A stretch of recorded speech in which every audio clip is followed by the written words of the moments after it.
Hello everyone, welcome back to my YouTube channel Arshika commerce classes. I am Arshika Pandey और आज मैं आपके लिए लेकर आई हूँ बिजनेस स्टडीज क्लास 11th का 7th chapter which is also the first chapter of part 2 which is finance and trade.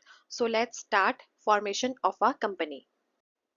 Introduction, why form a company, और उसके पहले हम जान लेते हैं कि व्हाट इज अ कंपनी। जिनको नहीं पता है उनको मैं बता देती हूँ। मैंने already chapter 2 forms of business organisations की एक वीडियो बनाई हुई है। वो थोड़ा लेंदी है, 1 आवर का है। आप उसमें जाके पढ़ सकते हैं कंपनी क्या है and also there are a types of company, तो वो चैप्टर नंबर 3 में आ जाता है। इन सभी की वीडियोस मैंने ऑलरेडी अपने यूट्यूब चैनल पे डाली हुई है। इनका लिंक आपको डिस्क्रिप्शन बॉक्स में मिल जाएगा। तो आइए क्विकली जान लेते हैं कंपनी क्या होता है, उसको रिवाइज कर लेते हैं कि company is a separate legal entity which is form by a group of individuals. कुछ लोग आके मिलके एक साथ जुड़ के उस कंपनी का फॉर्मेशन करते हैं। क्यों करते हैं? टू इंगेज इन, उसमें बिजी रहने के लिए, इंगेज होने के लिए, एक्टिविटीज करने के लिए और बिजनेस एंटरप्राइज को ऑपरेट करने के लिए, चलाने के लिए। इनका मोटिव एक जैसा होता है और इनका इंटरेस्ट भी एक जैसा होता है और इनके पास स्किल्स भी उसी तरह के होते हैं जिससे वो कंपनी को फॉर्म कर सके और उसको चला सके। And it is just like creating a separate person in the eyes of law, क्योंकि हमने उसके फीचर्स में पढ़ा हुआ है already. Company is a separate legal entity, it is an artificial person which is separate in the eyes of law. Now, why is it a popular form of business? Business का ये popular form क्यों कहा गया है company को? तो ये देख लेते हैं। Large capital can raise significant funds from the public. A company which is a public company और अ प्राइवेट कंपनी, वो बहुत अच्छा अमाउंट, बहुत अच्छे फंड्स रेज कर सकते हैं जनरल पब्लिक से। तो इनके पास लार्ज कैपिटल की अवेलेबिलिटी होती है और ये रेज भी कर लेते हैं। इनके पास लिमिटेड लाइबिलिटी होती है जो इनकी पर्सनल एसेट्स को बचा के रखता है ओनर्स से, या फिर in case of any uncertainty, कोई लॉसेस है फेस करने हैं और उनको पे ऑफ करना है, तो उनकी एसेट्स को उन्हें यूज नहीं करना पड़ता। तो इनके पास जो इसके ओनर्स हैं या फिर जो इसके मैनेजर्स हैं उनकी लिमिटेड लाइबिलिटी होती है। Perpetual succession, company will always exist no matter what happens to the founders members. ठीक है, तो the company continues to exist even if the owners change. अगर ओनर्स चेंज भी हो जाते हैं, किसी के साथ कोई मिस हैपनिंग हो जाती है या डेथ हो जाती है, तब भी ओनर्स चेंज हो जाएंगे लेकिन कंपनी के ऊपर कोई असर नहीं पड़ता। तो परपीचुअल सक्सेशन, ये हमने उसके फीचर्स में ऑलरेडी चैप्टर नंबर 2 एंड 3 में पढ़ा है। ग्रोथ एंड एक्सपेंशन, कंपनी को ग्रो करना, एक्सपेंड करना बहुत आसान होता है क्योंकि उनको बहुत सारे फंड्स मार्केट से मिल जाते हैं। वो अपनी कैपिटल रेज कर सकते हैं। So easier to expand and grow compare to other forms of business. जो बिजनेस के और फॉर्म्स है उनके कंपैरिजन में कंपनी को एक अच्छी हाइट पे लेके जाना थोड़ा इजी होता है। क्विकली एक रियल लाइफ एग्जांपल से हम समझ लेते हैं। सपोज आपका एक फ्रेंड है और आप है, आपके पास एक बहुत अच्छा आइडिया आता है कि क्यों ना हम कोई मोबाइल ऐप बनाए। सपोज हम गेमिंग ऐप बनाने का सोचते हैं। तो अब उसको बनाने के लिए क्या होगा? उसको बनाने के लिए और उसको पब्लिश करने के लिए, मार्केट करने के लिए आपको बहुत सारे पैसे की जरूरत पड़ेगी, बहुत अच्छे फंड्स की जरूरत पड़ेगी, जो हो सकता है आप और आपका फ्रेंड नहीं हो आप लोगों के पास, because you are still a student, है ना। पॉकेट मनी से आप बहुत सारा पैसा नहीं इकट्ठा कर सकते। अब क्या होगा अगर आप कंपनी फॉर्म करेंगे उसकी, तो उससे आप अपने स्मॉल पोर्शंस को बेच सकते हैं विच आर शेयर्स। वो आप जनरल पब्लिक को बेच सकते हैं, इन्वेस्टर्स को अपना आइडिया दे सकते हैं, जिससे आप फंड्स को, जो जरूरी आपके लिए फंड्स हैं से 1 करोड़, ठीक है, तो वो आप रेज कर सकते हैं। सो this is the benefit of having a company, कि स्मॉल बिजनेसेस के लिए भी, या फिर आप कोई ऐप बना रहे हैं, गेमिंग ऐप बना रहे हैं, तो उसके लिए भी क्या होगा, आप अपनी कंपनी बनाइए, आप अपने स्मॉल पोर्शंस अपने शेयर्स के या फिर अपना आइडिया बहुत लोगों को, स्पेशली इन्वेस्टर्स को बताइए, उनके दिमाग में डालिए, उनको आपका आइडिया अच्छा लगेगा तो आपको पक्का से फंड्स मिल जाएंगे। यही तो हम शार्क टैंक में भी देखते हैं कि लोग अपने आइडियाज लेकर आते हैं। भाई जो शार्क्स हैं, इन्वेस्टर्स हैं, उनको पसंद आता है तो वो उनकी कंपनी में इंटरेस्ट शो करते हैं और उनको फंड्स देते हैं and this is how they can raise good amount of capital to run their company, to expand it and to grow it. अभी मैंने आपको एक एग्जाम्पल दिया कि आप अपने फ्रेंड के साथ मिलकर कोई एप्लीकेशन बनाना चाहते हैं, तो ऐसा नहीं है कि बस आपके दिमाग में आया और आपने बना डाला. No, there is a certain stage. Okay, there are stages in the formation of a company. तो जान लेते हैं वो स्टेजेस क्या है. उसको यहाँ पे 4 स्टेजेस में डिवाइड कर दिया गया है कि पहला स्टेज क्या है, हम बस प्लान कर रहे हैं, हमें एक आइडिया आया है और हम क्या कर रहे हैं उसके लिए जो हमें डॉक्यूमेंट्स या जो नेसेसरी हमें छोटे छोटे परमिट्स लेने की ज़रूरत है, हम उस स्टेज पे काम कर रहे हैं. So first stage is known as promotion, जहाँ पे आपको एक आइडिया आया है, आप उसके लिए आगे क्या क्या करना है उसको प्लान कर रहे हैं, उसका ब्लूप्रिंट तैयार कर रहे हैं, उसके परमिट्स जो जो हमें चाहिए उसको पाने की कोशिश कर रहे हैं. ठीक है, सो first stage is promotion. Second comes incorporation, जहाँ पे आपकी कंपनी का जन्म हो रहा है. जन्म कैसे हो रहा है कि आपने उसको companies act 1956 which is now companies act 2013 उसके अंडर रजिस्टर करवाया है. So this is the registration stage also. यहाँ पे क्या होता है, this is the official ground breaking and laying of the foundation. जो आप नींव डालना कहते हैं वो स्टेज होती है इनकॉर्पोरेशन, जहाँ पे आप अपनी कंपनी को इनकॉर्पोरेट करवा रहे हैं, मतलब यहाँ पे आप अपनी कंपनी को रजिस्टर कर रहे हैं. ठीक है, आप एक फाउंडेशन तैयार कर रहे हैं.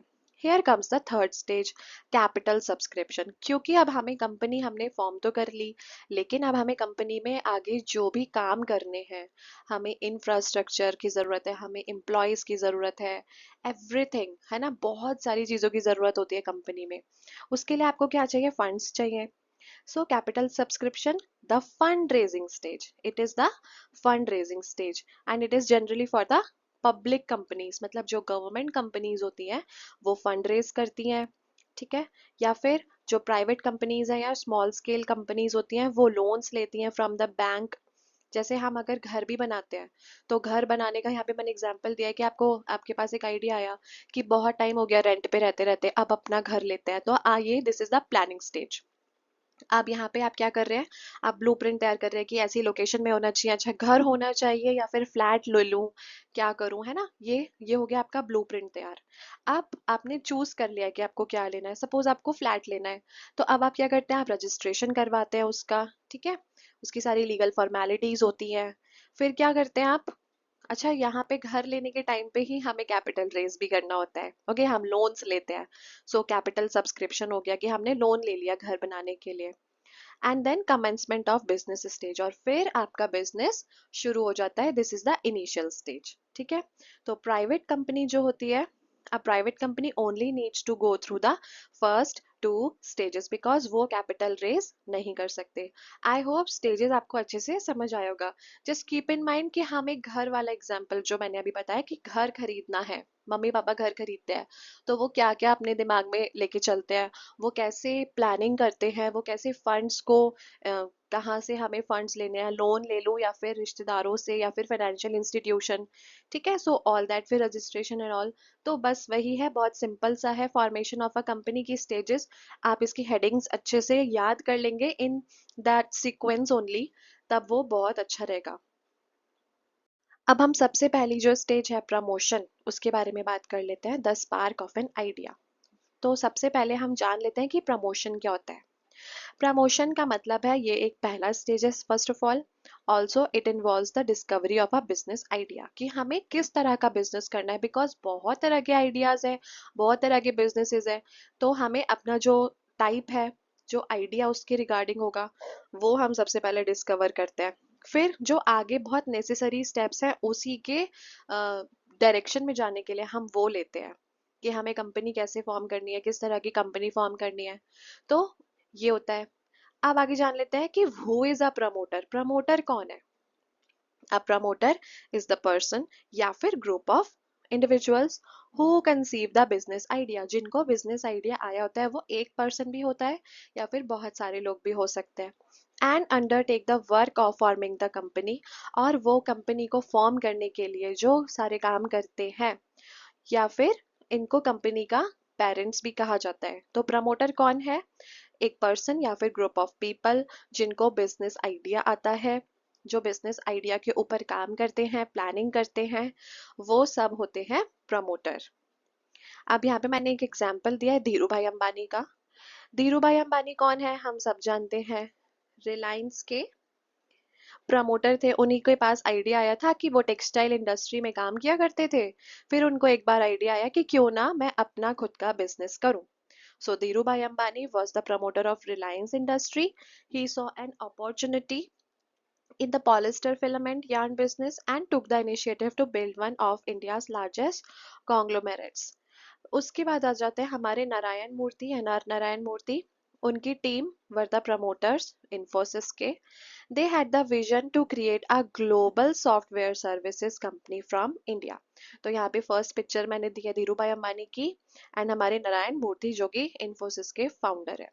सो this is about the promotion stage which is the stage 1। कुछ फंक्शंस हैं प्रमोटर के, जान लेते हैं। तो प्रमोटर्स कौन है, वो पेरेंट्स हैं बिजनेस के या वो आर्किटेक्ट्स हैं। तो उनके कुछ फंक्शंस हैं, क्या है, आइडेंटिफिकेशन ऑफ बिजनेस अपॉर्चुनिटी। सबसे पहले उनको ढूंढना है, आइडेंटिफाई करना है कि हमें किस तरह का बिजनेस आइडिया आना चाहिए या फिर हमें किस तरह की हम बिजनेस अपॉर्चुनिटीज को देखें। तो उन्हें अपॉर्चुनिटीज को ढूंढना है सबसे पहले। उसके बाद उनको क्या करना है, फिजिबिलिटी स्टडीज, मतलब ये चेक करना है कि जो आइडिया उनके दिमाग में स्पार्क हुआ है वो प्रैक्टिकल है या नहीं। थर्ड इज टेक्निकल फिजिबिलिटी, कि उनके पास वो सारी टेक्नोलॉजी या रिसोर्सेज हैं जो बिजनेस में काम आने वाली है। देन फाइनेंशियल फिजिबिलिटी, उनको ये देखना है कि हम अफोर्ड कर सकते हैं इस बिजनेस को शुरू करना, एंड मोस्ट इम्पॉर्टेंट उसको चलाना हम अफोर्ड कर सकते हैं क्या नहीं कर सकते हैं।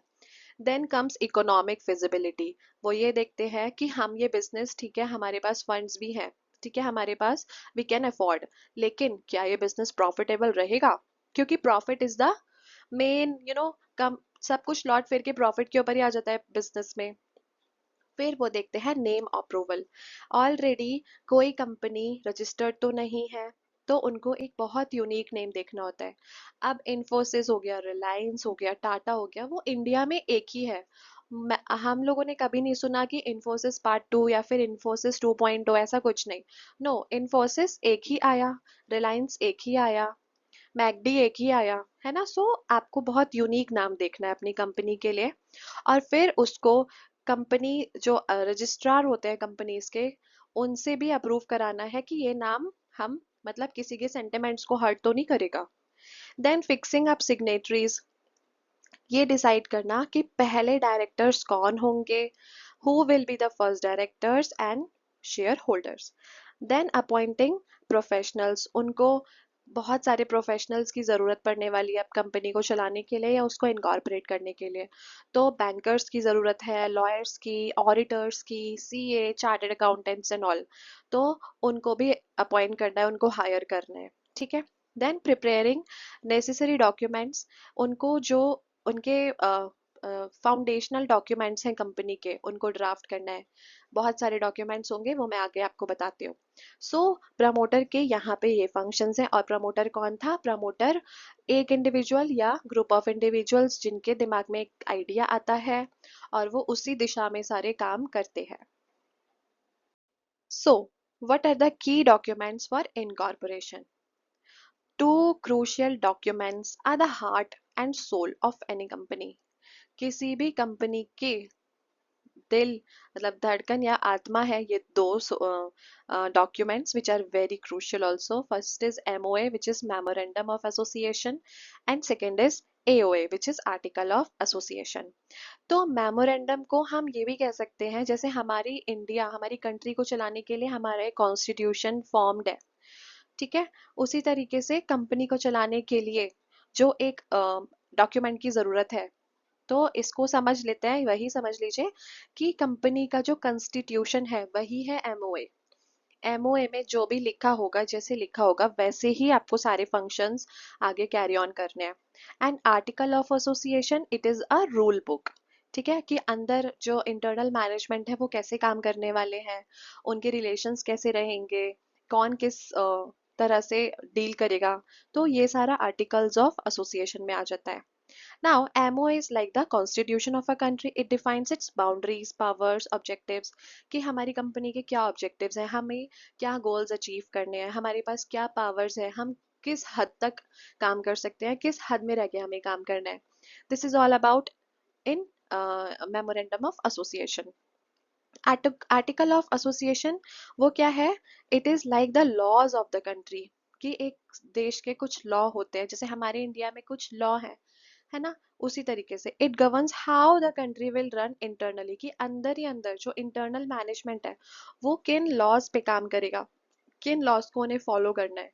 तो मेमोरेंडम ऑफ एसोसिएशन जहाँ पे बाउंड्रीज, पावर्स या ऑब्जेक्टिव्स आ जाते हैं कंपनी के, एंड एओए जहाँ पे इंटरनल लॉज आ जाते हैं कि इंटरनल मैनेजमेंट को कैसे काम करना है. Okay, so memorandum of association को एक बार ब्रीफली पढ़ लेते हैं. Memorandum of Association, which is MOA. MOA defines company's relationship with the outside world. It contains several important clause. अब Memorandum of Association, जिसको मैं अब MOA बोलूंगी, MOA में कुछ clause है जिनको follow करना बहुत ज़रूरी है. ठीक है, सबसे पहला आ जाता है नेम क्लॉज, जहाँ पे आपकी कंपनी का जो आपने रजिस्ट्रार के साथ अपनी कंपनी का नेम अप्रूव करवाया था वो है. ठीक है, फॉर एग्जाम्पल यहाँ पे मैंने रिलायंस इंडस्ट्रीज लिमिटेड ले लिया, तो नेम क्लॉज जहाँ पे आप अप्रूव नाम होता है कंपनी का. दूसरा रजिस्टर्ड ऑफिस क्लॉज कि आपकी जो कंपनी है उसका main office, head office, headquarters कहाँ है. ठीक है, या किस स्टेट में, the state where the company's main office is located. तो ये आ गया आपका registered office clause. Third is objective clause, और इसको सबसे इम्पॉर्टेंट क्लॉज भी कहा जाता है. ये डिफाइन करता है कि कंपनी के क्या पर्पस है, कंपनी के क्या ऑब्जेक्टिव्स या गोल्स हैं, and also scope of the business, business का क्या स्कोप है आने वाले टाइम में, या वो किस तरह काम करेगा कि उसके ऑब्जेक्टिव्स, उसके जो पर्पस है वो अचीव हो जाए. ठीक है, द कंपनी हर चीज नहीं कर सकती, any business that is not mention here, company उस तरह का कोई बिजनेस नहीं करेगी जो कि उसके एमओएमए या उसके ऑब्जेक्टिव क्लॉज में मेंशन नहीं है. ठीक है, आगे जाता है आगे लाइबिलिटी क्लॉज. ये क्या समझाता है हमको कि लाइबिलिटी जो उसके मेंबर्स की है वो कितनी लिमिटेड है. ठीक है, so liability clause states that the liability of the members is limited to the amount unpaid on their shares. जो उनके शेयर पे अमाउंट अनपेड होगा वहां तक उनकी लाइबिलिटीज लिमिटेड है. तो लाइबिलिटी क्लॉज हो गया. फिर कैपिटल क्लॉज, जो मैक्सिमम अमाउंट ऑफ कैपिटल है जो एक company is authorise to raise from the general public, कि आप भाई आप बस 50 करोड़ तक ही रेज कर सकते हैं या आप 100 करोड़ तक ही रेज कर सकते हैं, तो ये आ जाता है कैपिटल क्लॉज में. So there are 5 important clause. Name clause जहाँ पे अप्रूव नाम है कंपनी का, रजिस्टर्ड ऑफिस जहाँ पे उनका मेन ऑफिस है, किस स्टेट में है वो उनका पूरा एड्रेस, ऑब्जेक्टिव क्लॉज कि उनका क्या पर्पस है, लाइबिलिटी क्लॉज कि उनके मेंबर्स की कितनी लिमिटेड लाइबिलिटी है to the amount unpaid on their shares. फिर आ जाता है कैपिटल क्लॉज कि वो कितनी मैक्सिमम अमाउंट ऑफ कैपिटल एक कंपनी रेज कर सकती है जनरल पब्लिक से. यहाँ पे मैंने एक एग्जांपल दिया है. If a company's MOA states its objective is to manufacture and sell shoes, किसी कंपनी का एमओए ये बताता है उसके ऑब्जेक्टिव क्लॉज में कि ये मैन्युफैक्चर करेंगे शूज को और बेचेंगे, तब वो it can not legally start a business of operating N airline without first changing it's MOA. मतलब जो आपके ऑब्जेक्टिव क्लॉज में है एमओए में वही बिजनेस आप करेंगे. ये नहीं कि आपको शूज बेचने का आपका है ऑब्जेक्टिव लेकिन आप एयरलाइंस के बिजनेस में घुस गए. यहाँ पे मैंने एक आपको एग्जाम्पल दिया है एमओए का. ये किसी भी नेम ऑफ कोई भी आप रिलायंस का नेम डाल सकते हैं यहाँ पे, या this is a MOA of any company, this is a specimen. अब हम बात कर लेते हैं आर्टिकल्स ऑफ एसोसिएशन एओए के बारे में. ओके, सो एओए क्या है? contains the rules and regulations of the internal management of the company. मतलब अंदर ही अंदर मैनेजमेंट कैसे काम करेगा. So it It contains all the rules and regulations which are going to be followed by the internal management members or employees. ठीक है, इसमें कुछ things आ जाती हैं which like it covers things like rights of different types of shareholders. अलग अलग तरह के shareholders है कंपनी में, उनके क्या rights रहेंगे, शेयर्स को अलॉट करने का क्या प्रोसीजर रहेगा, मीटिंग्स जो होंगी वो कैसे कंडक्ट होंगी उसके लिए रूल्स है। Then appointment and powers of directors, directors का अपॉइंटमेंट कौन करेगा, कैसे होगा और उनके पास कितनी पावर्स होगी। Rules for payment of dividend, जब कंपनी प्रॉफिट्स अच्छे कमाएगी तो वो किस तरह से डिविडेंड का पेमेंट करेंगे अपने शेयर होल्डर्स को, उसके लिए भी कुछ रूल्स है। तो जैसा मैंने बताया, article of association is all about the rules and regulations to be followed by the internal management. इसका बाहरी दुनिया से कोई मतलब नहीं होता। और यहाँ पे मैंने एक आर्टिकल ऑफ एसोसिएशन का स्पेसिमेन दिया है आपको, जैसे यहाँ पे आ रहा है प्रीलिमिनरी, तो subject at, you can read it. ठीक है, आप इसका स्क्रीनशॉट ले लीजिए और आप दोनों को कंपेयर करके और अच्छे से समझ सकते हैं। ठीक है, ओके। सो यहाँ मैंने आर्टिकल ऑफ एसोसिएशन को और अच्छे से समझाने के लिए एक एग्जाम्पल लिया है, विच इज कि आर्टिकल ऑफ एसोसिएशन क्या करेगा, वो ये स्पेसिफाई करेगा इंटरनल मैनेजमेंट के लिए कि बोर्ड ऑफ डायरेक्टर्स के लिए न्यू डायरेक्टर को कैसे इलेक्ट किया जाएगा, उसको कैसे चूज किया जाएगा, या फिर हर शेयर होल्डर के पास कितने वोट्स होंगे, वो कितने वोट दे सकते हैं, या at the end of year जब कितनी कंपनी की क्या प्रॉफिटेबल कंडीशन थी उस हिसाब से डिविडेंड दिया जाएगा। ठीक है, तो ये क्या हुआ, पूरा इंटरनल मैनेजमेंट है, कंपनी के अंदर जो भी कुछ फंक्शंस हैं वो सारे आर्टिकल ऑफ एसोसिएशन में आ जाते हैं। अब आर्टिकल ऑफ एसोसिएशन को एमओए से डिफरेंशिएट करने के लिए एक बहुत छोटा सा येट वेरी पावरफुल एग्जाम्पल है कोई स्कूल का मिशन, कि स्कूल का मिशन क्या है, वो क्या ऑफर करने जा रहा है। मतलब वो केजी से लेकर 12th तक की एजुकेशन देगा या सिर्फ 10th तक की, या फिर सीनियर सेकेंडरी स्कूल है, क्या है वो, है उसका मेमोरेंडम ऑफ एसोसिएशन, क्योंकि वो जनरल पब्लिक को भी इंफॉर्मेशन दी जा रही है। लेकिन जो स्कूल की रूल बुक है उसके स्टूडेंट्स के लिए या टीचर्स के लिए, कि उनको उनके स्कूल का टाइम क्या रहेगा, कितने बजे आना है, कितने बजे रिसेस होगा या कितने बजे छुट्टी हो जाएगी, क्या उनकी यूनिफॉर्म रहेगी, उनको सैटरडेज को कौन सी यूनिफॉर्म पहननी है, तो ये सारा किस में आ जाता है, आर्टिकल ऑफ एसोसिएशन में। तो जितना स्कूल के अंदर अंदर का होगा स्टूडेंट्स और टीचर्स को फॉलो करवाने के लिए, वो आर्टिकल ऑफ एसोसिएशन है। लेकिन जो बाहरी दुनिया के लिए है वो है सारी इंफॉर्मेशन मेमोरेंडम ऑफ एसोसिएशन में। ओके, सो अब हम स्टेज 2 की बात करेंगे, which is incorporation. The company is born. So this is the process of officially registering the company. यहाँ पे हम क्या करते हैं, रजिस्ट्रार ऑफ कंपनीज के साथ अपनी कंपनी को रजिस्टर करवाते हैं। इसके कुछ स्टेप्स हैं। फर्स्ट इज, एक एप्लीकेशन आपको फिल करनी रहती है with the registrar of companies.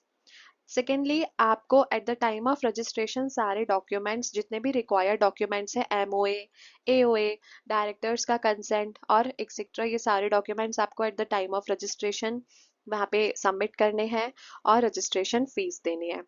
अब इनकॉर्पोरेशन को गोल्डन टिकट भी कहा जाता है, किसको, इन सर्टिफिकेट ऑफ इनकॉर्पोरेशन को। ठीक है, इसमें सबसे पहले आ जाता है कि a once the ROC, that is the registrar of companies, is satisfied with your documents, जो अभी आपने डॉक्यूमेंट्स दिए हैं उससे वो सेटिस्फाइड है, तब वो आपको सर्टिफिकेट ऑफ इनकॉर्पोरेशन दे देते हैं। इसको बर्थ सर्टिफिकेट भी कहा जाता है कंपनी का। जैसे कि कोई बेबी बॉर्न होता है तो उसका बर्थ सर्टिफिकेट बनता है, तो उससे क्या स्पेसिफाई होता है कि ओके वो किस सिटी में है, कहाँ से वो बिलोंग करता है, उसके पेरेंट्स कौन है, वो किस डेट को बॉर्न हुआ, वो किस हॉस्पिटल में बॉर्न हुआ। ठीक है, तो जस्ट लाइक दैट इनकॉर्पोरेशन का जो सर्टिफिकेट है उसको बर्थ सर्टिफिकेट भी कहा जाता है कंपनी का।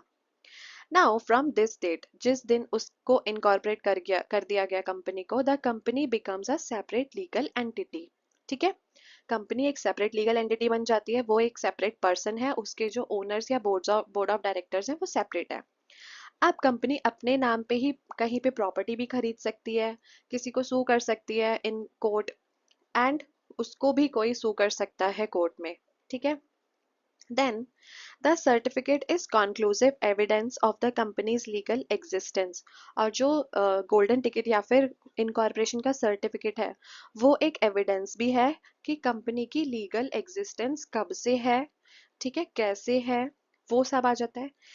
इवन अगर उसमें कोई भी माइनर एरर्स होते हैं रजिस्ट्रेशन के टाइम में या रजिस्ट्रेशन प्रोसेस में अगर कोई माइनर एरर्स आ जाते हैं तब भी उसके पास एक एविडेंस रहता है। यहाँ पे मैंने एक एग्जांपल दे दिया है सर्टिफिकेट ऑफ इनकॉर्पोरेशन का, इस तरह से होता है वो सर्टिफिकेट। इसको आप देख लीजिए जूम करके। अब हम थर्ड स्टेज की बात करेंगे, कैपिटल सब्सक्रिप्शन की या रेजिंग मनी, जो स्टेज सिर्फ पब्लिक कंपनीज के लिए है और वो भी उन पब्लिक कंपनीज के लिए जो जनरल पब्लिक से फंड्स रेज करना चाहती है। तो उनको भी कुछ की स्टेप्स फॉलो करने रहते हैं, जिसमें सबसे पहला है उनको securities and exchange board of India which is SEBI, उससे जो एक मार्केट रेगुलेटर है जिससे पूरा स्टॉक मार्केट रेगुलेट होता है, ठीक है, उससे अप्रूवल लेना पड़ता है सबसे पहले।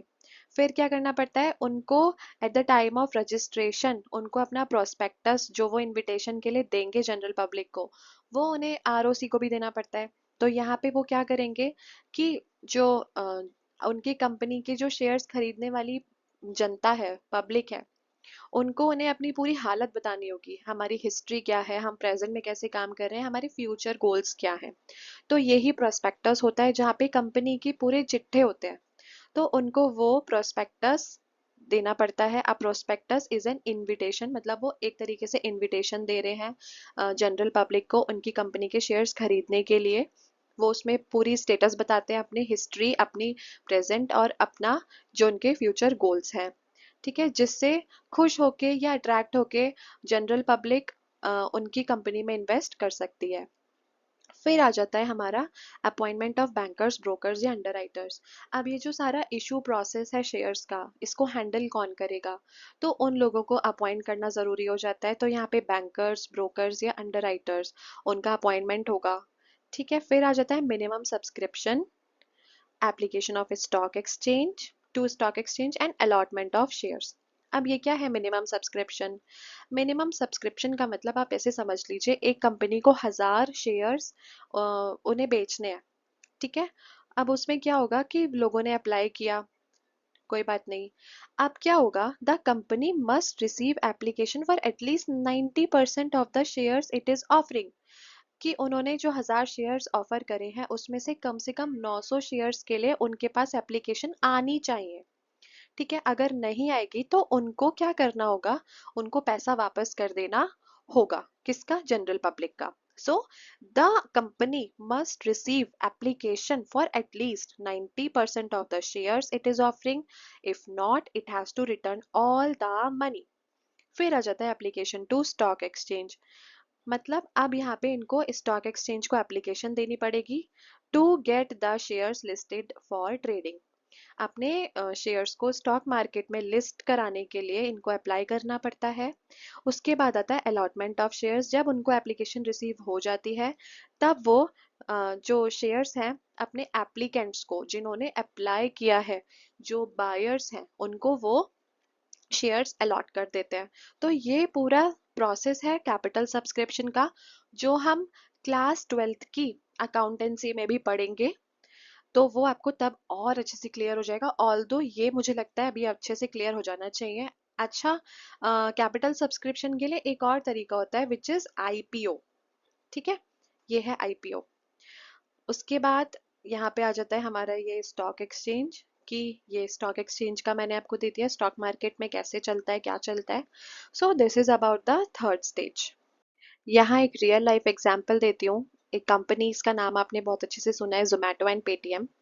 अब जैसे ये कंपनीज हैं जोमेटो और पेटीएम, जब ये डिसाइड करती हैं टू गो पब्लिक, तो ये क्या करेंगी, ये आईपीओ ऑफर करती है या इशू करती है। आईपीओ क्या होता है, इनिशियल पब्लिक ऑफरिंग, ठीक है। इसका प्रोसेस थोड़ा डिफरेंट होता है शेयर से।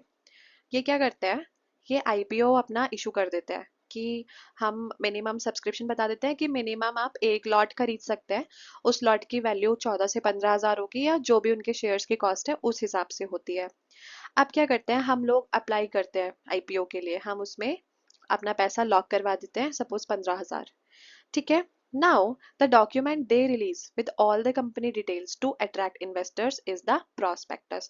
अब एक डॉक्यूमेंट भी वो देते हैं जिसमें कंपनी की सारी डिटेल्स होती है, जैसा मैंने बताया कि कंपनी की सारी डिटेल्स कि वो अभी तक कितना अच्छा कर रहे थे, उनके आगे के क्या गोल्स है। ठीक है, तो ये वो क्यों प्रोस्पेक्टस या डॉक्यूमेंट क्यों रिलीज करते हैं, ताकि इन्वेस्टर्स अट्रैक्ट हो, वो उनकी पोजीशन देख के अट्रैक्ट हो और उनके आईपीओस को खरीदे।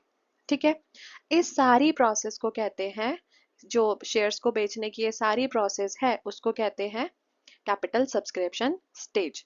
ठीक है, तो यहाँ पे देखिए जैसे ये जोमेटो का आईपीओ है या पेटीएम का आईपीओ है, तो ये है एक real life example for capital subscription stage. तो इस चैप्टर के जो जो इम्पोर्टेंट चीज़ें थी वो यहाँ पे मैंने लिस्ट कर दी है। अब हम इसको एक छोटी सी समरी मैंने यहाँ पे दी है, जिससे हम पूरा चैप्टर इन वन को रिवाइज कर सकते हैं कि हमने क्या क्या पढ़ा। हमने पूरी कंपनी के बारे में पढ़ा, हमने promotion, promoter, incorporation, capital subscription, इन सब के बारे में पढ़ा। Memorandum of article association and article of association क्या होते हैं, इनकॉर्पोरेशन का सर्टिफिकेट। ठीक है, तो प्रमोशन क्या है, it is the idle stage, it is the idea and planning और प्लानिंग स्टेज। इनकॉर्पोरेशन जहाँ पे रजिस्ट्रेशन होता है, कंपनी का जन्म होता है। Then capital subscription is the fund raising stage. ठीक है, देन एमओए क्या था, it is the constitution of the company, and AOA is the rule book of the company. Then certificate of incorporation क्या है। ठीक है, तो ये सब आ गया हमारा इस चैप्टर का। आगे मैंने यहाँ पे कुछ क्वेश्चंस दिए हैं। जनरली मैं एनसीईआरटी से क्वेश्चंस लेती हूँ, लेकिन क्योंकि एनसीईआरटी बुक हम सभी के पास होती है, तो आपको जिस भी उस क्वेश्चन में प्रॉब्लम लगे, आप इस वीडियो के कमेंट सेक्शन में अपना क्वेश्चन टाइप कर दीजिए और मैं उसको आंसर कर दूंगी। यहाँ पे मैंने कुछ जनरल जनरल क्वेश्चंस लिए on the basis of my slide कि what is the object clause. हमने जो मेमोरेंडम ऑफ एसोसिएशन में पढ़ा था ऑब्जेक्ट क्लॉज, वो क्या होता है, वो क्यों इम्पोर्टेंट होता है, तो उसके बारे में आपको यहाँ पे डिफाइन करना है। What is the risk of a promoter. ठीक है, मतलब प्रमोटर जो है वो क्या क्या रिस्क उठाते हैं। Why does a private company not need to go through the capital subscription stage. Also why do you think SEBI's approval is necessary for a public issue. और भी क्वेश्चंस हैं जो एनसीईआरटी या पूनम गांधी बुक से आप पढ़ रहे हैं, तो वो भी आप मुझसे पूछ सकते हैं। संदीप गर्ग एक अच्छी बुक है, आप उससे भी पढ़ सकते हैं। तो आपकी जो भी क्वेरीज हैं, आप अपने क्वेरीज को कमेंट बॉक्स में इस वीडियो के नीचे टाइप कर दीजिए और मैं उन सभी को जल्दी से जल्दी आंसर करूंगी। Thank you so much for watching my video. Please like it, share it, and subscribe my channel. And do share it with your classmates, your friends. Let's study together. Thank you so much. All the very best.